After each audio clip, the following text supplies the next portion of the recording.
in the memory of the late Karen Keating, and her mother Gloria Honeyford will perform alongside Peter Corey, Sir James Galway and the fabulous David Essex. Well, David, a warm welcome back to you. It's great to see you again, and this sounds like some show tomorrow night. It's incredible. I mean, logistically it's difficult because there's a lot of folk in it. There's a thousand voices, there's various singers from Broadway and you know, the West End. But the rehearsals, I think, are okay. But you know, the main thing is that it's terrific, that it's for a great cause, and everybody's there in honour of Karen Keating. Absolutely. And it will be a poignant night indeed. Well, yeah. It's going to be very moving. I mean, I knew Karen quite well, and obviously Gloria. And when they asked me to come over, I said, well, there was two things: coming to Belfast again, which I love, and in honour of Karen and the foundations. I just said immediately yes. But an organiser's nightmare tonight, 1,000 voices on the stage. And I don't think, as yet, some of the choir hadn't met the others, because I think 200 are coming over from England, and there's people from all over Ireland involved. So it's all, I'm going back at 8 o'clock tonight to work with the choir. But you've been busy rehearsing all day. In fact, we caught up with you earlier on today in rehearsals. I saw somebody sneaking about with a camera. That was us. And there you are. This was from Evita, songs from Evita earlier today. Yeah, that's Oh What a Circus. I mean, what I'm doing is I'm doing Oh What a Circus. Should I say what I'm doing? Please do, yes, all right, we'd love to hear. Okay, I'm doing Oh What a Circus. I'm doing Gonna Make You a Star, which would be terrific with the choir and hopefully the audience.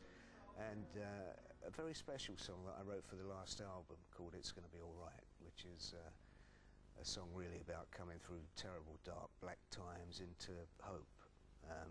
Very simple song, and I think that's quite, you know, quite emotional, that one. Quite fitting for where we are. Now, you mentioned obviously the choir, 1,000 people on stage behind the likes of yourself, Peter Corey, Gloria herself, Sir James Galway and whatever. The choir is made up of local people and local school children, which will be lovely, and what an honour for them to appear on stage with the likes of yourself. Do you know, it's an honour for me, because... I'm glad you said that. Quite honestly, because I did this before at the Royal Albert Hall, and a lot of these people are very, very talented amateurs.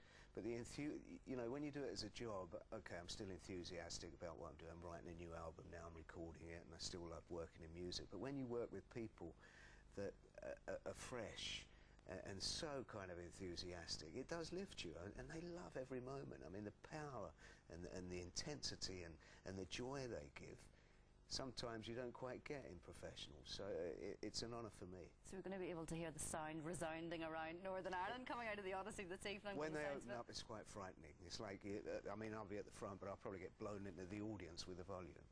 It's tomorrow night we should say at the Odyssey. Oh, yeah. It's one night only, obviously. I mean, it would be lovely to make this run a week, but as you said earlier, it is a bit of an organiser's nightmare. I was watching the cast, and I thought, well, this would be a great thing to actually tour, you know, the world with, because they're terrific, the rest of the cast and so on. And you have taken part in the Night of 1,000 Voices before, haven't you? Yeah, the Royal Albert Hall, yeah. A lot of our viewers mightn't be familiar with the fact that it's usually hosted in the Royal Albert Hall. Yeah, that's where they've more or less done it. I've only done it once before, but it's always, you know, for a very good cause, and it's always this special mixture of theatre professionals, if you like, and these really professional amateurs, and it's a lovely mixture. And Gloria would have normally been a compere at the Royal Albert. Yeah, I think she's done it. I don't know. She didn't do it when I was there, I don't think. Right. But she probably has done it, and she's, you know, she's a marvellous lady, and we all know what's happened, and it's just terrific to be both in Belfast and to try and help this this foundation. But a wonderful way to remember Karen, with a joyful night. That's what I think. You know, let's you know, not be morose about it. She was so special, so full of life, and that's what the show should be. Really applauding her life. Yeah, a celebration of her sadly short life. Indeed. Well, listen, David, thank you very much for coming in. That's a great pleasure. Nice to see you both.